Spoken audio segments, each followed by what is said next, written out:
어디라고 있어요? 내외 명철. 내외 명철. 안과 밖이 사무처 밝다. 그러니까 마음이 있으면 마음 안하고 마음 밖이 서로 사무처 밝다라는 거예요. 밝음이라는 거는 저절로 주어지는 걸까요? 모든 존재가 저절로 다 있긴 합니다만, 태양이 입에 비춰줘야지 밝잖아요. 태양이 없으면 어두워. 그러니까 안과 밖이 밝으려면 태양이 일단 밖을 비춰줘야죠. 그럼 마음 안에는 시커먼, 여러분들 마음은 시커먼가요? 마음 안에도 뭔가 비춰줘야지 마음이 밝을 거 아니에요. 이걸 보고 회광 반조라고 하는 거죠. 반조, 스스로 돌이켜 비추어 보다.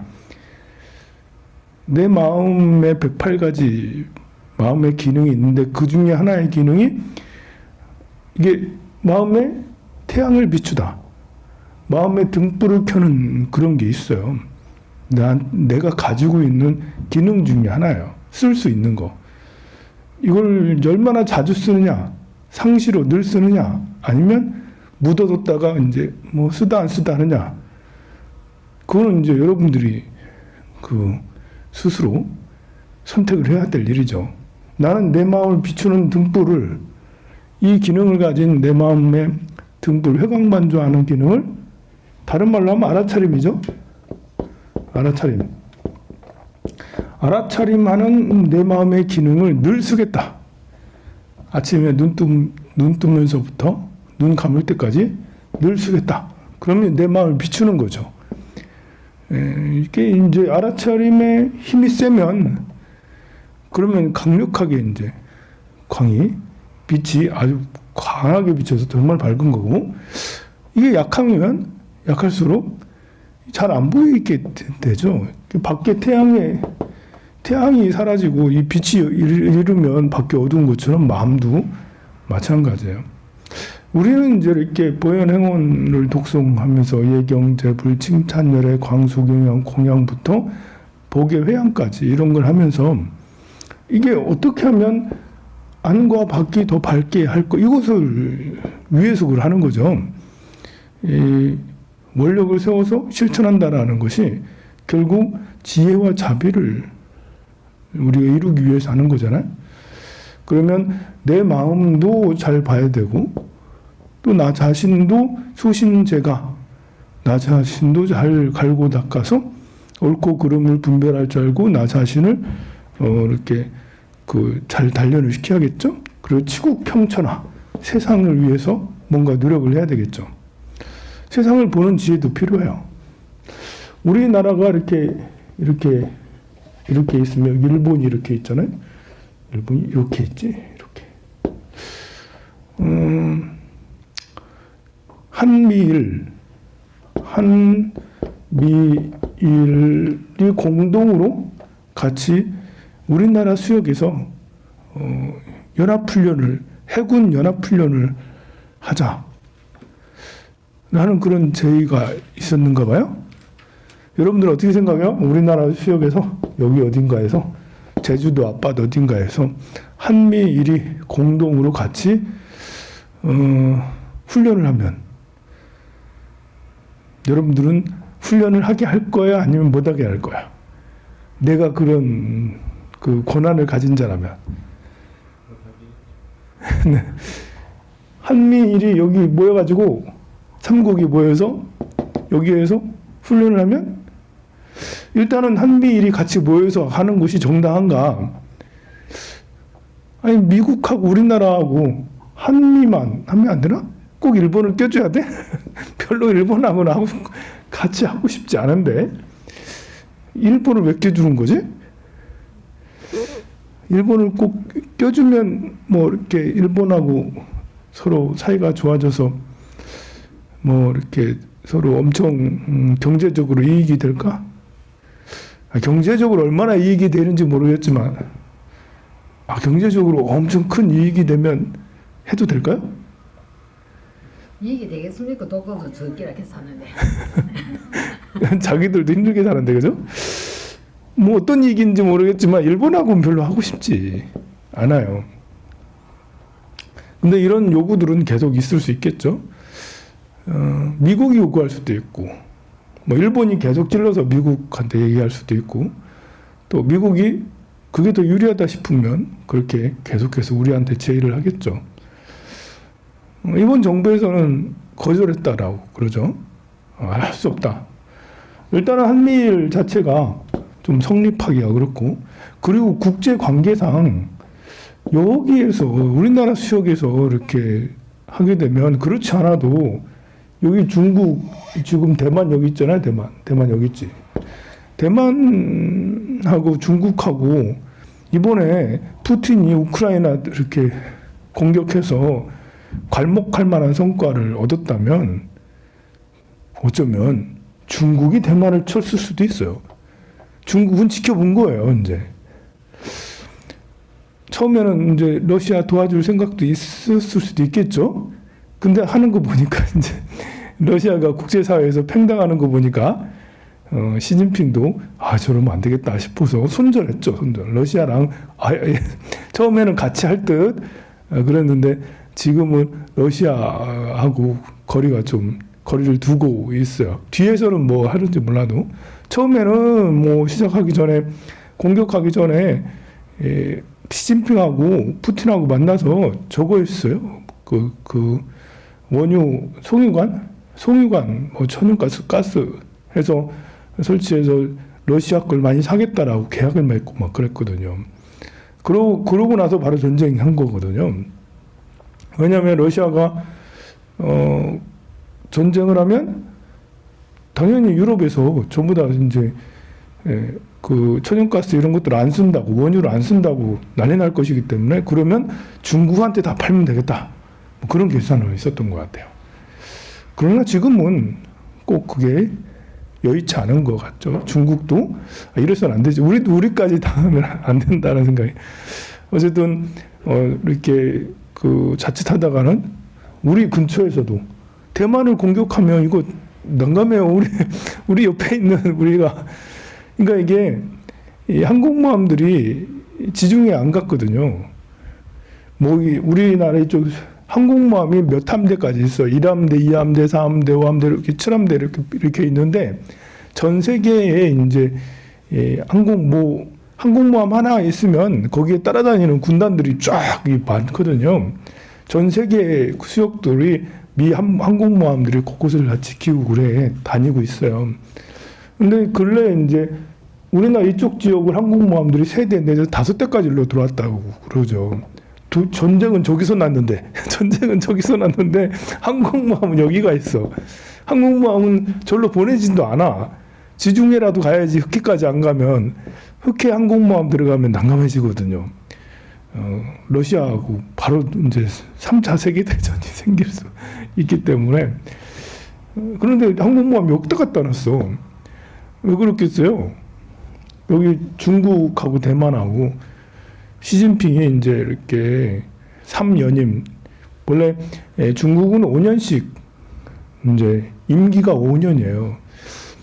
잘 모르는 사람들은 서기장들이 10년씩 정권을 잡았기 때문에 장점인도 10년. 그 다음에 그 장점인 다음에 뭐지?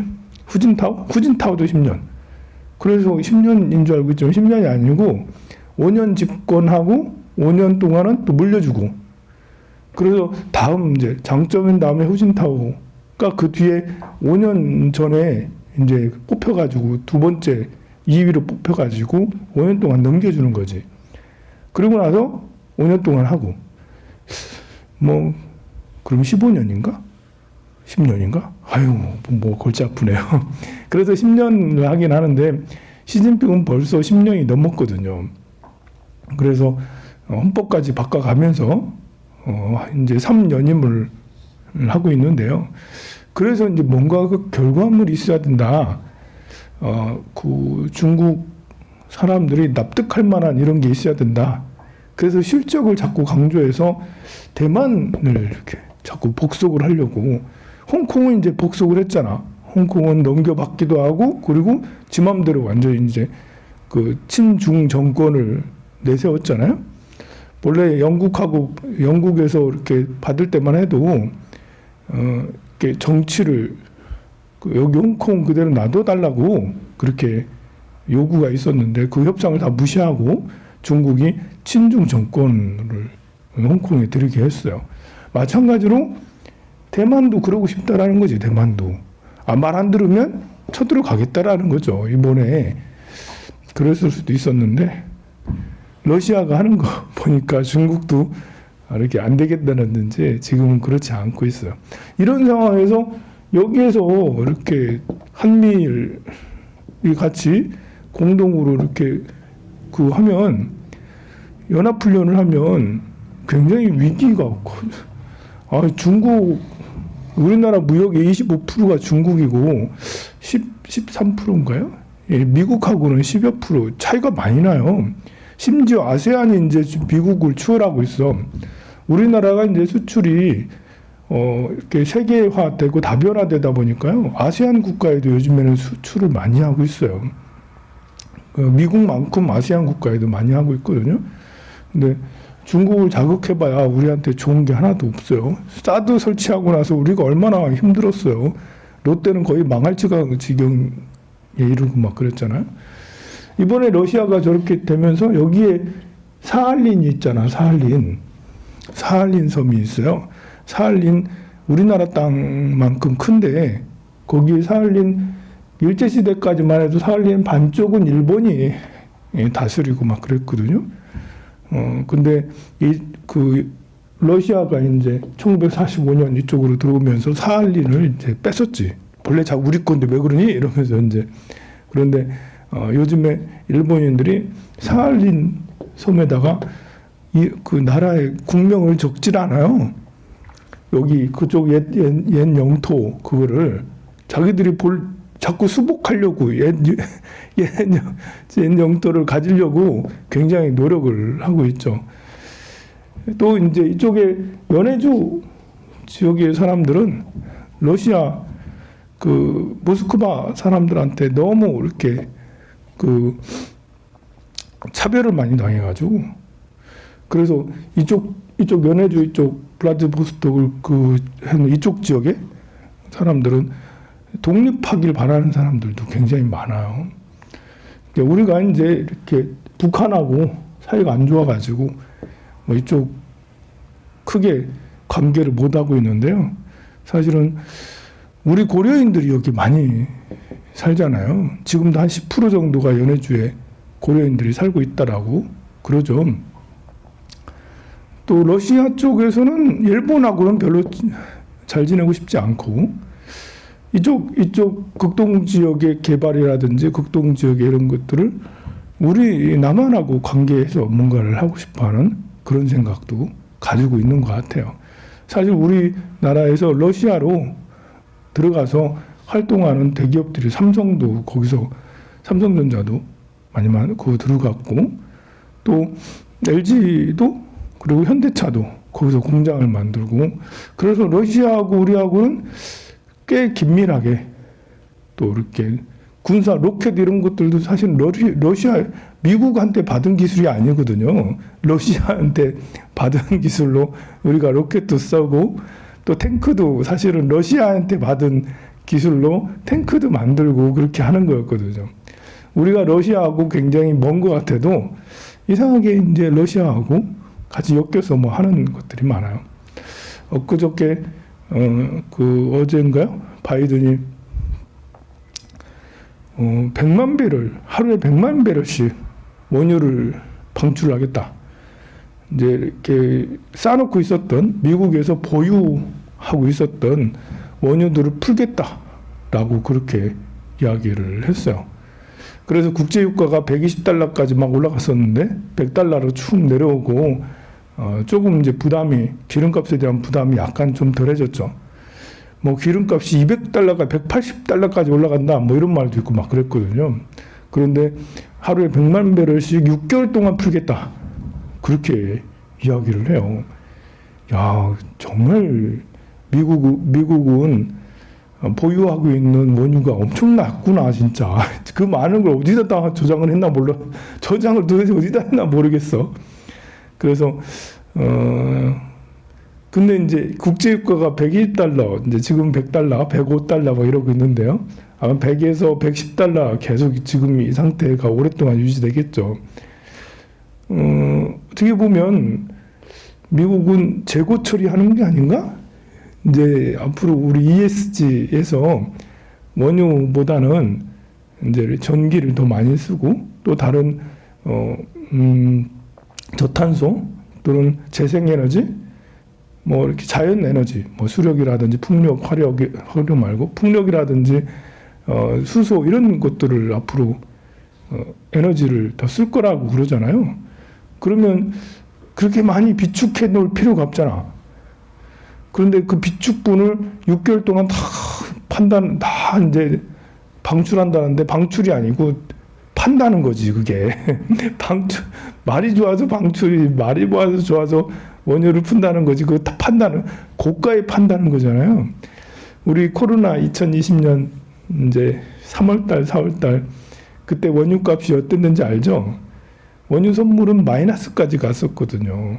현물은 6달러, 뭐 현물은 6달러, 선물은 마이너스 뭐 몇십 달러, 뭐 이렇게까지 가가지고, 야, 원유 시대는 갔나? 나 그거 보고는 앞으로 이제 우리가 기름은 안 쓰는갑다. 이제 기름값이 완전히 휴지 조각이 돼버렸잖아요. 그래서 6달러 하던 것이 이번에 120달러까지 올라갔어요. 와, 이제 어마무시해요. 그런데 원유가 안 쓰는 게 아니라 오히려 쇼티지가 생겨서 더 많이 이제 가격이 오르고 하는데요. 이거보다 더 오르진 않겠지? 설마? 이제 기름은 우리가 여러분들이 젊었을 때, 어렸을 때는 기름이 지금 2020년쯤 되면 기름이 다 고갈된다라고 그렇게 배웠어요. 그랬잖아요? 그죠? 시간이 지나면 땅 속에 있는 원유도 다 이제 고갈돼서 기름이 없어진다. 이랬는데 안 그래요. 그리고 우리가 잘못 알았던 거예요. 아직도 100년 정도는 더 쓸 수 있어요. 그렇게 많이 땅 속에 많이 있긴 하죠.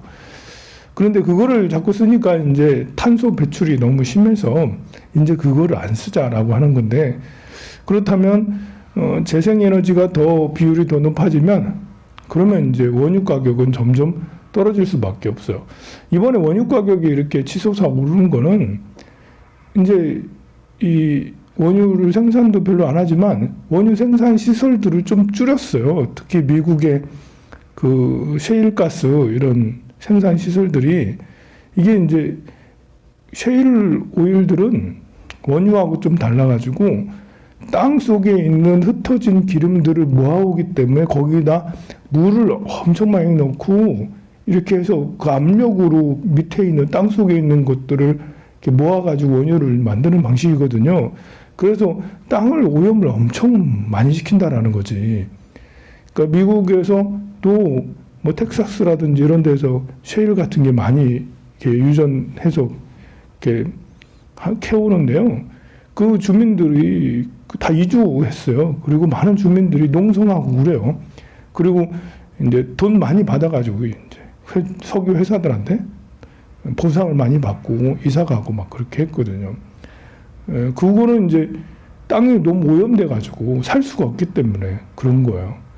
그러니까 이제 2019년, 20년 뭐 이렇게 넘어가면서 자꾸 재생에너지 또 그리고 바이든 정부에 들어오면서 재생에너지 비율을 더 높이겠다. 이러니까 석유, 원유 이렇게 하는 회사들이 더 투자를 안 하고 오히려 더 줄이고 있었거든요. 그런데 갑자기 원유가 쇼티지 현상이 나타나면서 그러면 원유가 더 필요한가?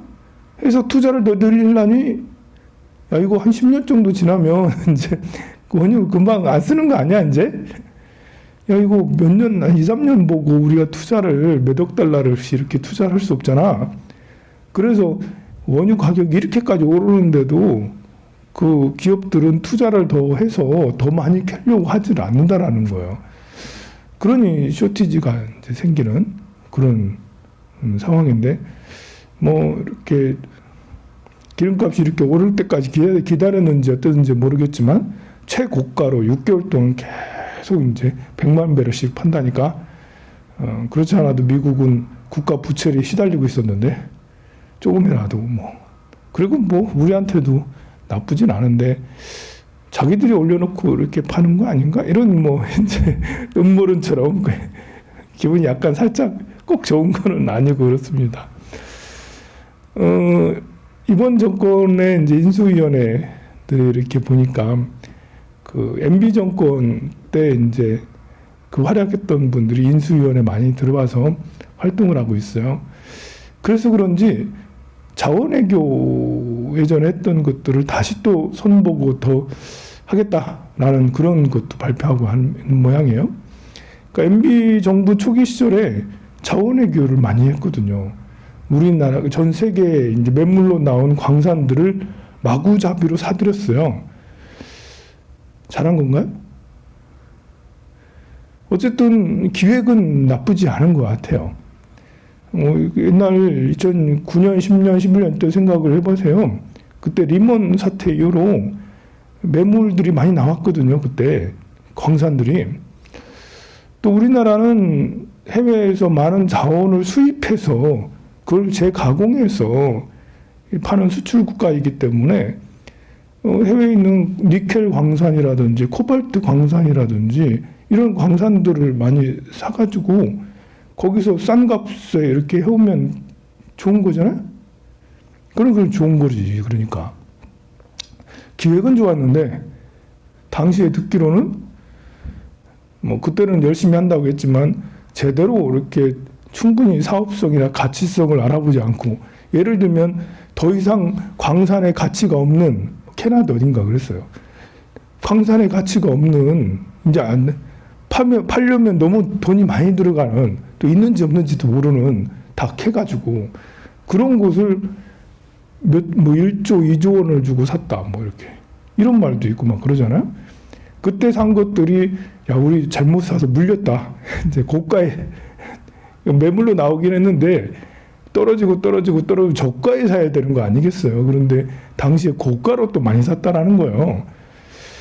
고가로 사면서 그냥 고가로 사는 것까지는 뭐 그럴 수도 있다고 해. 그런데 이제 그때 뒷돈들이 많이 들어갔다라는 거죠. 뒷돈들이. 그래서 비자금조로 당시에 대통령이 비자금조로 엄청 해먹었다. 이제 그런 소문들이 그 이후에 무성하고 그랬어요. 뭐 1조 원 중에는 10% 정도. 그럼 1천억이잖아. 어떤 때는 2천억씩 뭐 이렇게 뭐 이제 소문에 막 그렇게 해서 MB 정부 후에 자원외교 때문에 국민들의 분노가 이만까지 올라갔어요.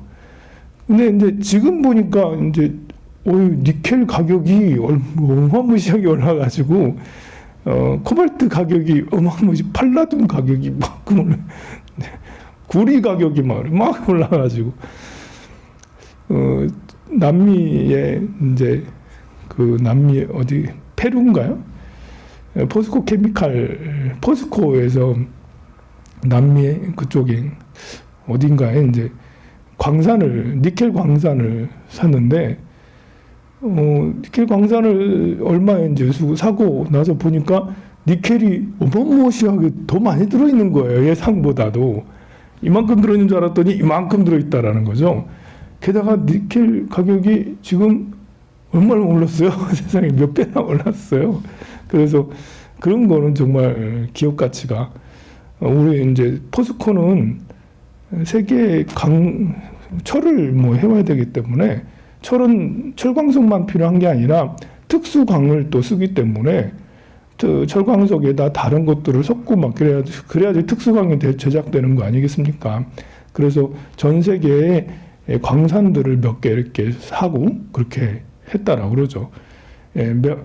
그 MB 정부 때는 이제 그걸 국가에서 주도해가지고 한 거고, 포스코는 이제 기업이니까 그렇게 돼 있는데, 뭐 이렇게 자원외교 이런 것들은 저는 기본적으로 좋다라고 생각을 해요. 대신에 이제 싸게 적정가에 그리고 좋은 가치가 있는 그런 것들을 선택을 해서 하는 것이 필요하죠. 어찌 자원외교만 뭐 그러겠어요. 카자흐스탄하고 지금 이제 이렇게 그 문재인 정부하고는 꽤 괜찮았어요. 카자흐스탄의 대통령이 우리나라도 몇 번 왔고 문재인 대통령 만나면 형님 이런 식으로 이제 우리말로 형님이라고 그러죠. 우리말로 형님이라고 해. 그래서 우리나라랑 좀 친하게 지내려고. 카자흐스탄도 보면 광물 자원이 엄청 풍부하거든요. 나라 땅도 얼마나 큰지 우리나라 20배인가요? 30배인가? 내륙 국가 중에서는 제일 큰 나라가 카자흐스탄이거든요. 카자흐스탄 바다가 없잖아. 내륙 국가 중에 가장 큰 나라는 카자흐스탄이에요. 근데 이제 그 얼마 전에 폭동이 일어나서 러시아에서 들어가가지고 폭동을 진압하고 다시 또 나가고 그랬는데 이번에 카자흐스탄이 발표를 했어요. 대통령이. 미국하고 좀 친해졌는지 우리가 러시아랑 거래하려면 우리한테 와서 우리가 중간 매개 역할을 할게. 이제 우리가 중간 매개 역할을 해서 러시아랑 이제 할 수 있도록. 러시아가 국제적으로는 지금 제재받고 있기 때문에 거래를 못 하잖아요. 근데 카자흐스탄이 자처해서 자기가 중간 매개 역할을 하겠다라고 그렇게 하고 그렇습니다. 카자흐스탄 같은 나라도 뭐 광물 자원뿐만 아니라 고려인도 많잖아요. 고려인도 많고 또 우리나라 문화를 또 좋아하는 사람들이 많아서 그런데도 이제 자원외교뿐만 아니라 또 다른 문화외교, 또 다른 이제 우리나라 이렇게 전자제품이나 우리나라 이렇게 좋은 물품들 많잖아요. 거기 추운 데니까 이제 경동 나비엔 보일러 수출도 많이 하고 그렇게 하면 참 좋잖아. 이제 그래서 그 활동들이 많아지면 좋겠어요. 그런 인재들을 많이 키우고 세계에 많이 보내고 하면 좋을 텐데 그런 정책으로는 별로 그렇게 추진하지 않아서 좀 안타까운 감이 있습니다. 어쨌든 우리가 공부를 해서 내외 명철, 안과 밖이 밝아야 된다. 그러려면 마음의 속성도 늘 알아차림, 회광반주해서 마음도 잘 봐야 되지만 밖의 것들도 잘해서 우리가 뭐 이렇게 우리나라 수역에서 한미일 같이 뭐 공동으로 같이 연합훈련을 하는 이런 것들이나 또 다른 전 세계 러시아, 우크라이나 관계 또 다른 나라의 관계 뭐 이렇게 이런 거에 대해서 우리가 국민들이 일단 바보가 되면 안 된다. 밝은 태양이 비추듯이 밝게 봐서 잘 이해하고 그래야 된다고 생각합니다. 성불하세요.